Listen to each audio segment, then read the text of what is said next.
Morning students, कैसे हो बच्चों।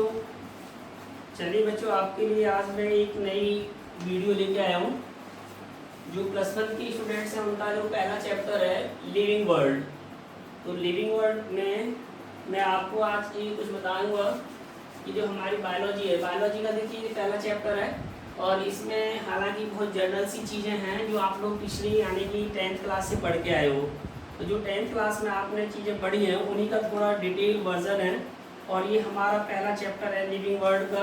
और इसमें हम लिविंग वर्ड्स में कुछ टॉपिक्स ले रहे हैं, जैसे what are the living beings. हमारा क्वेश्चन आता है फर्स्ट क्वेश्चन कि what are the living beings, यानी लिविंग बीइंग्स क्या होते हैं, लिविंग बीइंग्स किसे कहते हैं। तो लिविंग बीइंग को समझने के लिए हमने कुछ यानी कि प्रॉपर्टी बताई है। जो लिविंग बीइंग्स इन प्रॉपर्टी को या जो ऑर्गेनिजम्स जो ऑब्जेक्ट इन लिविंग प्रॉपर्टी को फुलफिल करते हैं उन्हें हम लिविंग बीइंग्स कहते हैं, और जो यानी कि ऑब्जेक्ट इनको पूरा नहीं करते उनको नॉन लिविंग ऑब्जेक्ट या नॉन लिविंग थिंग्स के नाम से जाना जाता है।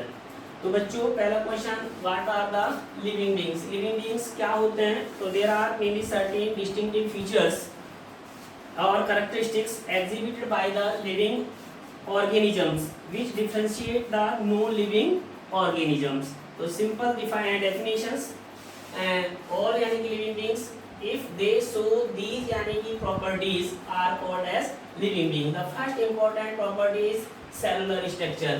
In the organism, as you know that the all living beings they are made up of cell or tissue or organ system etcetera. तो ऑर्गेनाइजेशन यानी कि the all living beings they are made up of cell और more than one cells. तो this is the defining property of all living beings that they are made up of cellular structure. They have different type of cells. These cells organize to form a tissue or these tissue यानी कि organize to form a organ or organs organize to form a organ system.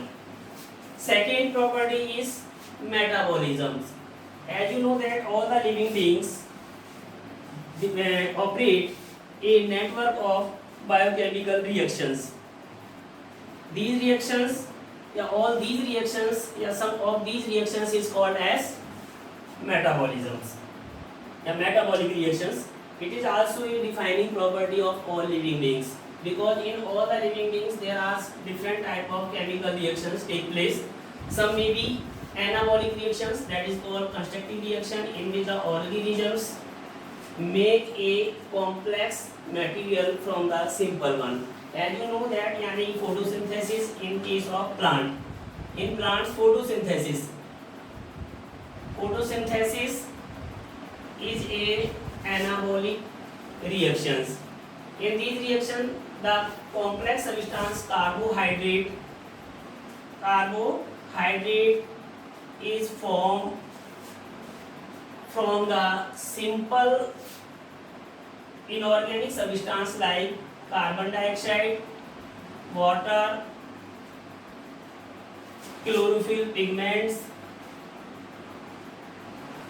and sunlight.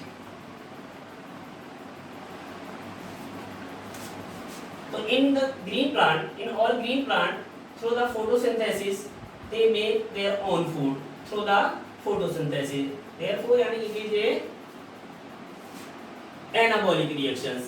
In catabolic reaction the reverse, yani this is the reverse, when the organisms break down the complex material or complex substances into the simple one, that is called catabolism. For examples, respiration is the best catabolic reaction in which the organisms break the complex substance like carbohydrate into CO2, H2O and energy.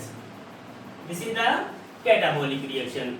यानी catabolic reaction हम उन reactions को कहते हैं body के अंदर जिनमें किसी कॉम्प्लेक्स सब्सटेंस को सिंपल सब्सटेंस के अंदर तोड़ा जाता है। तो वो रिएक्शंस बॉडी के अंदर इस तरह की जो रिएक्शंस होती हैं जिनमें हम कुछ सब्सटेंस या तो बनाते हो या फिर उनको तोड़ते हो, इन सभी रिएक्शंस का जो समअप है, जो इनका टोटल है, उनके लिए हम ये टर्म्स यूज करते हैं मेटाबॉलिक रिएक्शंस।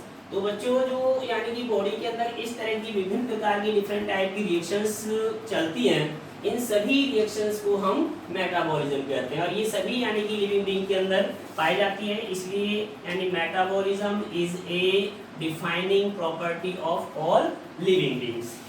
नेक्स्ट प्रॉपर्टी है लिविंग बीइंग की क्या, और जिनमें ये सारी प्रॉपर्टी नहीं पाई जाती यानी जिनके अंदर सेलुलर लेवल स्ट्रक्चर नहीं है या जिनके अंदर कोई सेल नहीं पाई जाती वो नॉन लिविंग ऑब्जेक्ट होते हैं। जिनके अंदर मेटाबॉलिक रिएक्शंस नहीं पाई जाती वो नॉन लिविंग ऑब्जेक्ट होते हैं। और जिनमें यानी किसी प्रकार की एनाबॉलिक या कैटाबॉलिक रिएक्शंस नहीं होती वो भी नॉन लिविंग ऑब्जेक्ट होते हैं। नेक्स्ट प्रॉपर्टी है जैसे ग्रोथ। ग्रोथ से बच्चे होता है इरिवर्सिबल यानी इंक्रीज इन मास। जब किसी लिविंग बीइंग के अंदर बॉडी में किसी मास की एक इरिवर्सिबल यानी कि जो चेंज होता है हम उसको कहते हैं उसकी ग्रोथ। यानी growth is a irreversible change in mass of an individual. Multicellular organisms increase it mass. जैसे आप जानते हो जितने भी मल्टीसेलुलर ऑर्गेनिजम्स होते हैं वो अपनी बॉडी के अंदर जो मास को इंक्रीज करते हैं वो किसके द्वारा करते हैं, थ्रू द सेल डिवीजन। यानी जैसे जैसे बॉडी के अंदर सेल डिवाइड करती रहती हैं उनके अंदर जो मास है जो नंबर है सेल्स का वो धीरे धीरे बढ़ता रहता है। इसी तरह से प्लांट में जो ग्रोथ होती है, in case of plant growth occurs due to the presence of meristematic tissue. क्योंकि पौधों के अंदर जो टिश्यू है, मेरिस्टेमेटिक जो टिश्यू होते हैं उनके अंदर सेल के डिवाइड करने की जो एबिलिटी है वो थ्रू आउट लाइफ पाई जाती है। इसलिए पौधों में जो ग्रोथ है वो कंटिन्यू चलती रहती है थ्रू आउट द यानी कि लाइफ। पौधों के अंदर यानी कभी भी जो ग्रोथ है वो नहीं रुकती। और उसका बच्चों कारण क्या होता है कि वो क्यों नहीं रुकती, क्योंकि पौधों में मेरिस्टेमेटिक टिश्यू पाए जाते हैं। और मेरिस्टेमेटिक टिश्यू आपने 9th क्लास में पढ़े होंगे, किसे कहते हैं मेरिस्टेम टिश्यू, यानी the cells which have the ability to multiplication. यानी जिन सेल्स में डिवाइड करने की बार बार यानी लगातार डिवाइड करने की क्षमता पाई जाती है। तो इसलिए पौधों के अंदर यानी कि जो ग्रोथ होती है वो लगातार चलती रहती है। जबकि एनिमल्स में क्या होता है बच्चों कि एक पर्टिकुलर स्टेज के ऊपर आके ग्रोथ रुक जाती है। जैसे हम फॉर एग्जांपल हम ह्यूमन बीइंग के अंदर देखें तो ह्यूमन की जो ग्रोथ है वो लगभग 18 से 20 साल के बाद रुक जाती है, फिर वो ग्रोथ नहीं पाई जाती है। जबकि एक और हम यूनिसेलुलर ऑर्गेनिजम्स की बात करेंगे तो जो यूनिसेलुलर ऑर्गेनिजम्स है they are also show the growth, यानी उनमें भी ग्रोथ पाई जाती है बट लेकिन उनमें जो ग्रोथ होती है वो सेल डिवीजन के द्वारा होती है। However cell division is a mass of reproduction. जबकि उनमें जो यानी कि सेल डिवीजन है वो एक सेल का रिप्रोडक्शन है। तो लिविंग ऑर्गेनिज्म इसीलिए हम कहते हैं कि जो लिविंग बीइंग्स होते हैं, लिविंग ऑर्गेनिजम्स होते हैं उनके अंदर एक इंटरनल ग्रोथ पाई जाती है। जो बॉडी के अंदर जैसे सेल का डिवाइड हो जाना, बार बार सेल का यानी मल्टीप्लाई करना, इसलिए उसको हम इंट्रिंसिक ग्रोथ कहते हैं। जबकि जो नॉन लिविंग ऑब्जेक्ट होते हैं उन नॉन लिविंग ऑब्जेक्ट में क्या देखते हैं कि उनकी भी ग्रोथ तो हो सकती है लेकिन वो ग्रोथ केवल एक्सटर्नल मटेरियल के डिपॉजिट होने के कारण होती है। इसलिए हम नॉन लिविंग ऑब्जेक्ट के अंदर जो ग्रोथ देखते हैं उस ग्रोथ को कहते हैं एक्सटर्नल ग्रोथ या एक्सट्रिंसिक ग्रोथ। जैसे फॉर एग्जांपल आपने बहुत सारे माउंटेन्स या जो बड़े यानी रेत के टीले वगैरह होते हैं उनमें देखा होगा कि वो यानी कि अपने साइज में इंक्रीज करते रहते हैं। तो इससे ये पता चलता है कि जो नॉन लिविंग थिंग्स हैं, जो नॉन लिविंग मटेरियल्स है उसमें भी ग्रोथ होती है बट वो जो ग्रोथ होगी नॉन लिविंग थिंग्स के अंदर या नॉन लिविंग मैटर के अंदर वो एक्सटेंसिव ग्रोथ होती है, एक्सटर्नल ग्रोथ होती है। क्यों? क्योंकि deposition of the external material. जबकि जो लिविंग बीइंग्स होते हैं उनमें जो ग्रोथ होती है वो इंटरनल होती है, उसको हम इंट्रिंसिक ग्रोथ कहते हैं। तो जो ग्रोथ है, growth is not a defining property of living being. इसलिए हम उन यानी कि प्रॉपर्टी को जो पूरी तरह से लिविंग और नॉन लिविंग को डिस्टिंग्विश नहीं कर पाती हम उनको डिफाइनिंग प्रॉपर्टी में नहीं लाते। जैसे growth is not a defining property of living beings. इसलिए क्योंकि ग्रोथ दोनों में हो रही है, वो लिविंग बीइंग्स में भी हो रही है और वो ग्रोथ नॉन लिविंग बीइंग्स में हो रही है। लेकिन अंतर ये होता है कि जो लिविंग बीइंग के अंदर ग्रोथ होती है वो कौन सी ग्रोथ है, वो इंटरनल ग्रोथ होती है, उसको हम इंट्रिंसिक ग्रोथ कहते हैं। और जबकि जो नॉन लिविंग बीइंग के अंदर ग्रोथ होती है हम उस ग्रोथ को एक्सटर्नल ग्रोथ कहते हैं या एक्सट्रिंसिक ग्रोथ के नाम से जानी जाती है। नेक्स्ट अगली प्रॉपर्टी आती है बच्चों रिप्रोडक्शन। अब जैसे आपने ये टर्म्स पहले भी पढ़ी होगी, आपने 9th क्लास में पढ़ी होगी, 10th क्लास में पढ़ी होगी और इससे भी छोटी क्लासेस में भी ये पढ़ा होगा रिप्रोडक्शन। रिप्रोडक्शन एक लाइफ की प्रोसेस है और सभी लिविंग जितने भी ऑर्गेनिजम्स होते हैं सभी में पाई जाती है। रिप्रोडक्शन का क्या मीनिंग होता है, यानी कि री मींस अगेन और प्रोड्यूस यानी प्रोडक्शन मींस प्रोड्यूस करना, यानी when a living beings multiply, when a living beings produce their offspring, that is called reproduction। तो रिप्रोडक्शन एक डिफाइनिंग प्रॉपर्टी है। हालांकि इनमें भी कुछ ऑर्गेनिजम्स ऐसे हो सकते हैं कि जिनमें कुछ लिविंग बीइंग्स रिप्रोड्यूस नहीं करते, तो इसलिए हम इसको दोनों में काउंट कर लेते हैं। ज़्यादातर मेनली लोग ये कहते हैं कि reproduction is not a defining property. जैसे फॉर एग्जांपल म्यूल का लें उदाहरण, हम जो म्यूल होते हैं, म्यूल क्या होते हैं, एक हाइब्रिड यानी कि एनिमल्स है म्यूल, जिसको हम खच्चर भी कहते हैं। ये म्यूल एनिमल्स अनफर्टाइल है, it can not reproduce. Secondly जो स्ट्राइल यानी कि और अदर एनिमल्स होते हैं, जैसे फॉर एग्जांपल्स आपने वर्कर हनी बी सुनी होगी। जो वर्कर हनी बी होती हैं दे आर आल्सो कैसी हैं, ये भी अनफर्टाइल्स होती हैं। और कुछ ह्यूमन कपल्स में भी देखा होगा, जो ह्यूमन यानी कि मेल और फीमेल्स हैं ये भी अनफर्टाइल हो सकते हैं, they can not produce their offsprings. हालांकि बहुत सारे ऑर्गेनिजम्स ऐसे हो सकते हैं, but majority of the organisms they multiply, they reproduce, they form their offsprings. वो अपनी जैसी संतानें पैदा करने की क्षमता रखते हैं। तो जिन लिविंग ऑर्गेनिजम्स के अंदर अपने जैसे लिविंग बीइंग्स को प्रोड्यूस करने की एबिलिटी पाई जाती है, हम उसको रिप्रोडक्शन कहते हैं। तो अलग अलग एनिमल्स में, अलग अलग प्लांट्स में डिफरेंट टाइप के मेथड्स होते हैं रिप्रोड्यूस करने के, रिप्रोडक्शन करने के। जैसे आप लोगों ने या अपने बच्चे छोटी क्लास में पढ़े होंगे, there are main the 2 important method of reproduction. One method is asexual. Asexual होता है, asexual means asexual means uniparental। uniparental है, uniparental means when a single parents produce their offspring। जब केवल एक ही इंडिविजुअल, एक ही पेरेंट्स अपने जैसी संतान है, अपने जैसे ऑफस्प्रिंग्स प्रोड्यूस करने की क्षमता रखते हैं, उनको हम कहते हैं एसेक्सुअल रिप्रोडक्शन मेथड। ज्यादातर मोस्टली एसेक्सुअल रिप्रोडक्शन का जो मेथड है वो या तो प्लांट्स के अंदर पाया जाता है मैक्सिमम, और या जो लोअर फॉर्म के ऑर्गेनिजम्स होते हैं, जैसे आपने पढ़े होंगे अमीबा, पैरामीशियम, यूग्लिना, जो और यानी कि यूनिसेलुलर ऑर्गेनिजम्स हैं, दे multiply through the asexual. Asexual में भी बहुत सारे टाइप के मेथड होते हैं, जैसे फ्यूजन के द्वारा मल्टीप्लाई कर सकते हैं, बर्डिंग के द्वारा मल्टीप्लाई कर सकते हैं, फ्रेगमेंटेशन के द्वारा कर सकते हैं, रिजेंरेशन के द्वारा कर सकते हैं, स्पोर फॉर्मेशन के द्वारा वो मल्टीप्लाई कर सकते हैं। बट जो सेक्सुअल मेथड होता है, सेक्सुअल मेथड जो होता है रिप्रोडक्शन का, वो कौन सा है sexual method? Sexual method reproduction का होता है बाई पेरेंटल। बाई का मतलब दो, जिसमें यानी कि दो पेरेंट्स पाए जाते हैं। वन पेरेंट्स इज मेल और अनदर पेरेंट्स इज फीमेल, जिसमें एक पेरेंट्स मेल होता है, दूसरा पेरेंट्स फीमेल होता है। या कभी कभी आपने एक टर्म्स और सुनी होगी जिसको हम कहते हैं मोनोसियस। मोनोसियस मींस यानी when both the sexes male and females occurs in a same parents, यानी कि जब एक ही इंडिविजुअल्स के अंदर, एक ही सेम पेरेंट्स के अंदर दोनों टाइप की सेक्स सेल्स हो, मेल भी और फीमेल भी, तो उसको हम क्या कहते हैं? मोनोसियस। मोनोसियस मींस यानी मोनो एक के अंदर ही, या इसके लिए हम कहते हैं बाइसेक्सुअल। बाइसेक्सुअल तो उनमें भी हम क्या देखते हैं, जब दो यानी कि गैमीट्स, दो टाइप के गैमीट्स, मेल और फीमेल गैमीट्स, या तो अलग अलग इंडिविजुअल्स के द्वारा बनते हैं वो, या फिर वो एक ही इंडिविजुअल के द्वारा दोनों प्रोड्यूस हो जाते हैं। बट यानी कि सेक्सुअल रिप्रोडक्शन के लिए दोनों गैमीट्स का पाए जाना कंपलसरी होता है, यानी दोनों का मिलना या दोनों का फ्यूजन होना जरूरी होता है। तो इसीलिए सेक्सुअल रिप्रोडक्शन कैसा हुआ बच्चों? बाई पेरेंटल, या ये कह सकते हैं जिसमें दो गैमीट्स चाहिए, एक मेल गैमीट्स और एक फीमेल गैमीट्स, और दोनों ही गैमीट्स चाहे तो वो सेम यानी कि एनिमल से आ सकते हैं, या फिर वो दोनों सेम दूसरे दो अलग अलग यानी कि पेरेंट्स से आ सकते हैं।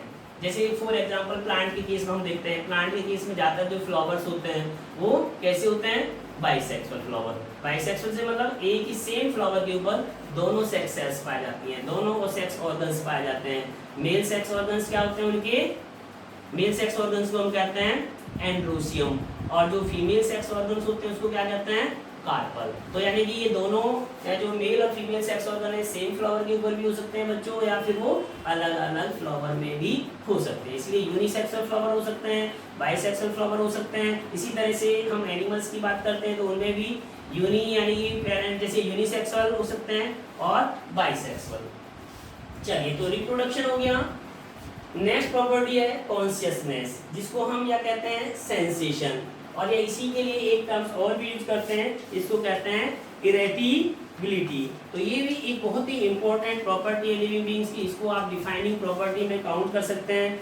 ये जो कॉन्शियसनेस है, कॉन्शियसनेस का मीनिंग क्या होता है, it is the awareness to the environment. यानी कि जब हम, आप देखिए अपने आसपास जो लिविंग बीइंग्स हैं, यदि हम उनको कोई भी एक्सटर्नली स्टिमुलाई देते हैं या कोई उनको किसी तरह की टच करते हैं, एक्सटर्नल स्टिमुलाइजेशन से मीनिंग होता है, स्टिमुलाइजेशन मींस यानी कोई भी किसी तरह की स्टिमुलस देना, चाहे वो फिजिकल स्टिमुलस हो, चाहे वो केमिकल स्टिमुलस हो, चाहे वो इलेक्ट्रिकल स्टिमुलस हो। जब भी हम किसी इंडिविजुअल को कोई भी मैकेनिकल, इलेक्ट्रिकल, थर्मल, केमिकल या फोटो यानी लाइट जैसी स्टिमुलस प्रोवाइड करते हैं, तो वो इंडिविजुअल्स उस स्टिमुलस के अगेंस्ट कोई ना कोई रिस्पॉन्स शो करते हैं।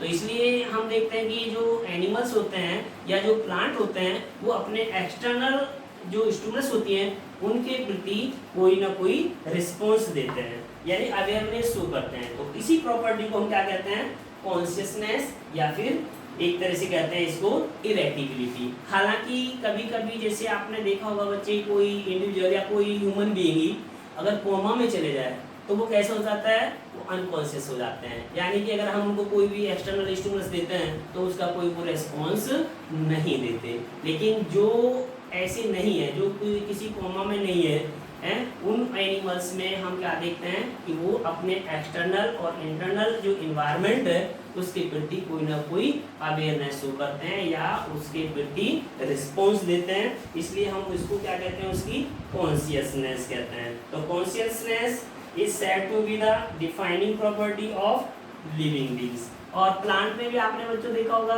कि जो प्लांट होते हैं, हालांकि प्लांट में क्योंकि जो सेंसरी सिस्टम है, जो नर्वस सिस्टम है, वो नहीं पाया जाता, लेकिन फिर भी पौधे अपने एक्सटर्नल जो स्टिमुलेशंस होती हैं, लाइक जैसे force of gravity, photo periods, temperature, इनके प्रति आपने देखा होगा रिस्पॉन्स शो करते हैं। जैसे ड्यूरिंग द समर सीजन, गर्मियों के दिनों में जो पौधे की पत्तियां होती हैं वो विल्ट कर जाती हैं, वो मुरझा जाती हैं।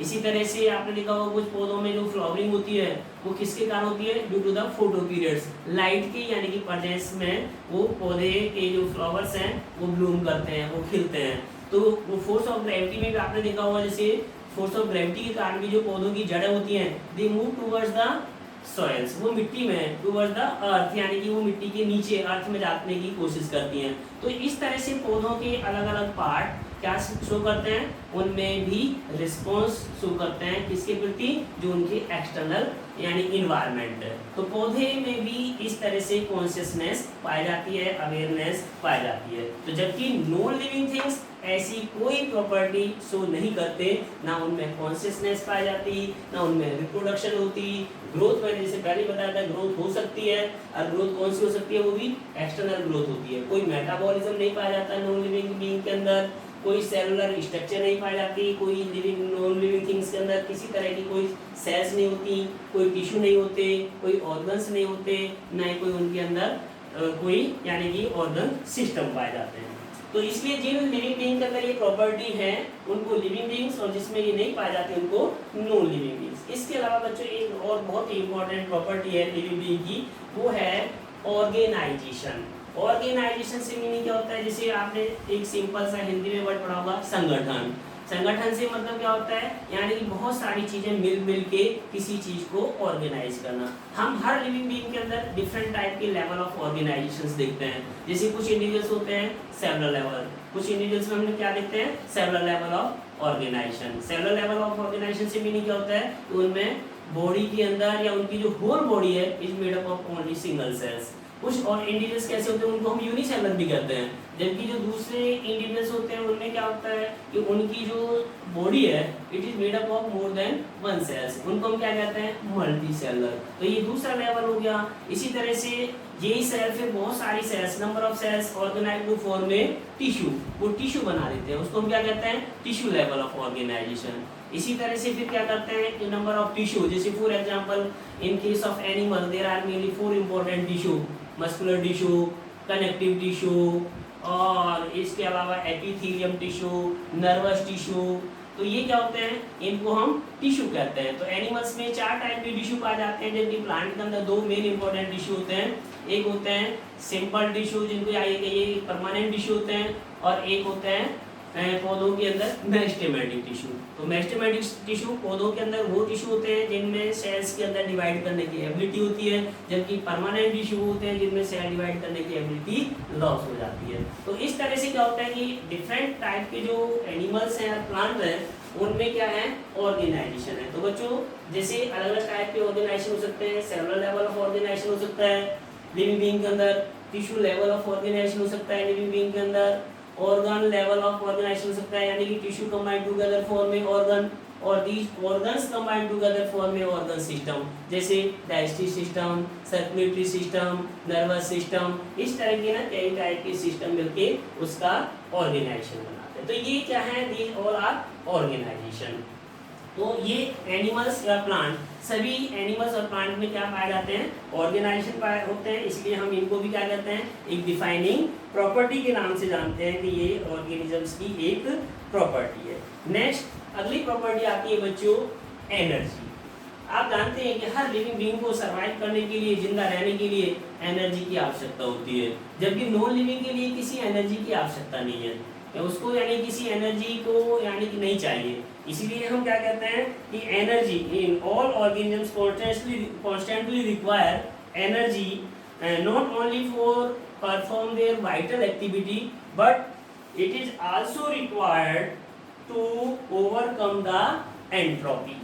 यानी कि हर लिविंग ऑर्गेनिजम्स को अपनी वाइटल एक्टिविटी को परफॉर्म करने के लिए एनर्जी की आवश्यकता होती है, और साथ साथ जो एंट्रोपी होती है उस एंट्रोपी को भी ओवरकम करने के लिए हम इसकी यानी जो सिग्निफिकेंस है उसको जानते हैं। चलिए, इसके अलावा जबकि नॉन लिविंग बीइंग के अंदर किसी टाइप की एनर्जी की आवश्यकता नहीं होती। एक और अगली प्रॉपर्टी आती है बच्चों, उसको हम क्या कहते हैं, उसको कहते हैं होम्योस्टेसिस। होम्योस्टेसिस मींस कहते हैं या स्टेडी स्टेट। स्टेडी स्टेट का मीनिंग क्या होता है, बॉडी का जब एक्सटर्नल और इंटरनल इन्वायरमेंट बैलेंस हो। जब हमारी बॉडी के ऊपर किसी भी एक्सटर्नल इन्वायरमेंट का इम्पैक्ट पड़ता है तो बॉडी अपने आप उसको रेगुलेट कर लेती है। तो ये जो रेगुलेशन एबिलिटी होती है, जिसमें हम एक्सटर्नल इन्वायरमेंट के अकॉर्डिंग अपनी बॉडी को जो रेगुलेट करते हैं, this ability of the regulation is called homeostasis और स्टेडी स्टेट। जैसे फॉर एग्जांपल आपने बच्चों कई बार देखा होगा, जब हम गर्मी में या बहुत ज़्यादा आपको ठंड लगती है, उसमें जब हम काम करते हैं तो अपनी बॉडी को हम कैसे रेगुलेट करते हैं। जैसे मान लो सपोज आपको बहुत ज़्यादा गर्मी लग रही है, बहुत ज़्यादा यानी कि आपको टेम्परेचर फील हो रहा है, तो हमारी बॉडी स्वेटिंग करना स्टार्ट कर देती है, पसीने निकालना स्टार्ट कर देती है, और जैसे ही हमारी बॉडी से पसीना बाहर आएगा हमारी बॉडी कूल हो जाती है, ठंडी हो जाती है। तो हमने अपनी बॉडी के टेम्परेचर को रेगुलेट करना सीख लिया। इसी तरह से जब हमारी बॉडी के अंदर मान लीजिए बहुत ज़्यादा आपको सर्दी महसूस हो रही हो, जब हमको बहुत ज़्यादा ठंड लग रही हो, तब हम अपनी बॉडी को कैसे वार्म अप करते हैं। आपने देखा होगा हमारी जो बॉडी की मसल्स होती है हम उनको कॉन्ट्रैक्ट करना स्टार्ट करा देते हैं, यानी कि वो धीरे धीरे कॉन्ट्रैक्शन करना स्टार्ट कर देती है, जिससे हीट जनरेट होती है और हमारी बॉडी का टेम्परेचर इंक्रीज हो जाता है। तो इस तरह से हम अपनी बॉडी का जो रेगुलेशन है, सेल्फ रेगुलेशन है, इसको मेंटेन करते हैं। तो किसी भी इंडिविजुअल्स के द्वारा बॉडी के जो अपना इंटरनल इन्वायरमेंट है इसको बैलेंस करना, अपने एक्सटर्नल इन्वायरमेंट के साथ उसको एडजस्ट करना, ये क्या कहलाता है, होम्योस्टेसिस, या हम इसी को क्या कहते हैं, स्टेडी स्टेट, जो एक हर लिविंग ऑर्गेनिजम्स के अंदर ये एबिलिटी पाई जाती है। और इसीलिए हम इसको क्या कहते हैं, ये भी लिविंग बीइंग की एक डिफाइनिंग प्रॉपर्टी में आता है, होम्योस्टेसिस। इसके अलावा अगली जो हम प्रॉपर्टी देखते हैं वो है एडाप्टेशन। एडाप्टेशन बहुत ही इंपॉर्टेंट यानी कि प्रॉपर्टी है लिविंग बीइंग की। कई बार आपने लिविंग बीइंग को देखा होगा कि जब तक कोई भी लिविंग बीइंग अपने इन्वायरमेंट के अंदर अपने आप को एडजस्ट नहीं करता, अपने आप को एडॉप्ट नहीं बनाता, तब तक वो आसानी से सर्वाइव नहीं करेगा। इसलिए ये एडाप्टेशंस क्या है ये, एक जैसे कहते हैं इनहेरिटेबल वेरिएशंस होती हैं, इनको हम इनहेरिटेबल वेरिएशंस कहते हैं। और इन्हीं इनहेरिटेबल वेरिएशन इसलिए कहते हैं क्योंकि जो यूजफुल वेरिएशंस होती हैं they transfer to the next generation, वो अगली पीढ़ी में ट्रांसफर हो जाती हैं। और जब वो अगली पीढ़ी में ट्रांसफर हो जाते हैं तो इंडिविजुअल्स अपने आप को एडॉप्ट बना लेते हैं। और जो जब एनिमल्स या प्लांट्स अपने आप को किसी पर्टिकुलर इन्वायरमेंट के लिए अपने आप को एडजस्ट कर लेते हैं तो इसका मतलब है सर्वाइवल ऑफ द फिटेस्ट। जैसे फॉर एग्जांपल कुछ इंडिविजुअल्स में हम ये भी दो टाइप की है एडेप्टेशंस भी, एक होती है शॉर्ट टर्म, तो एडेप्टेशन यानी कि यूजफुल इनहेरिटेबल और जो वेरिएशंस और या changes in form function and behaviour which help in the organisms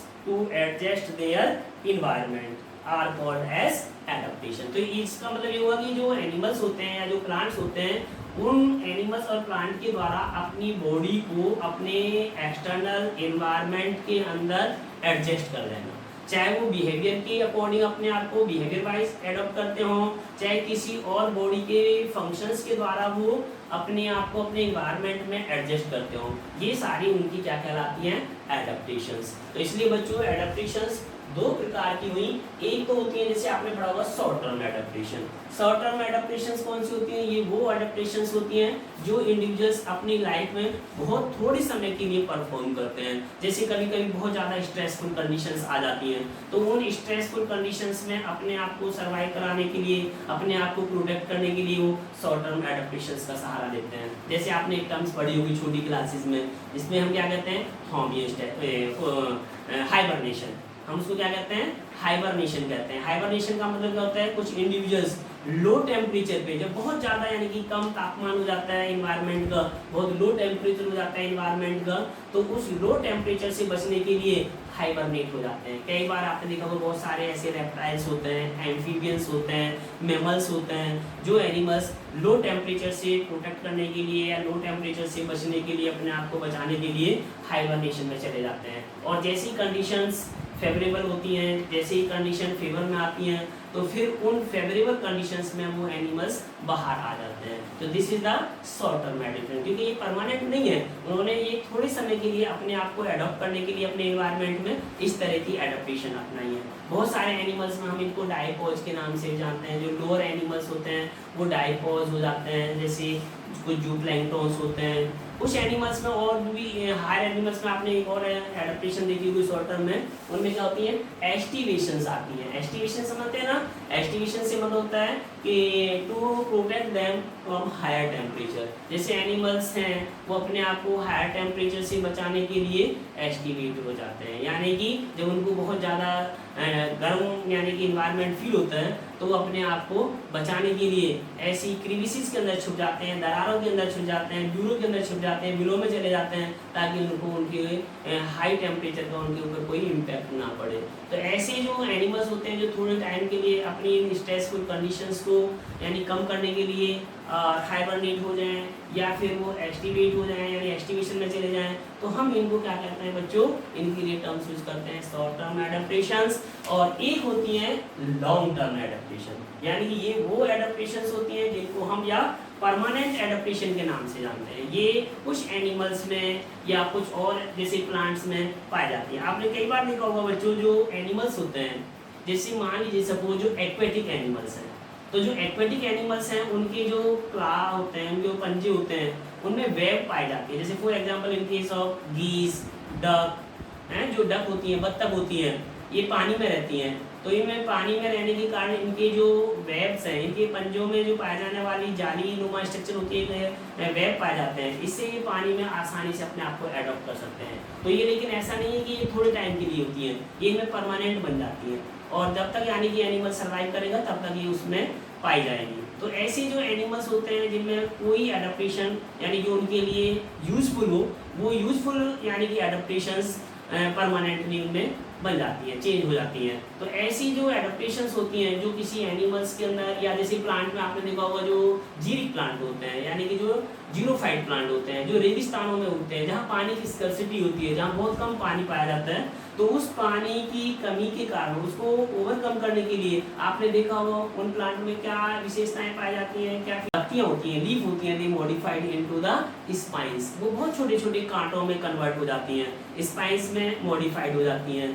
या उनमें आपने देखा होगा कि जो उनके तने होते हैं, जब उनके जो कुछ पार्ट होते हैं वो बहुत ज़्यादा फ्लैशी होते हैं, और फ्लैशी होने के कारण वो वाटर को स्टोर करने की क्षमता रखते हैं। उनकी रूट भी बहुत हाईली एक्सटेंसिवली ग्रो करती हैं, बहुत ज़्यादातर नीचे तक गहराई में जाती है। तो दी जाता है यानी परमानेंट एडाप्टेशन, ये उन पौधों की परमानेंट एडाप्टेशंस होती हैं।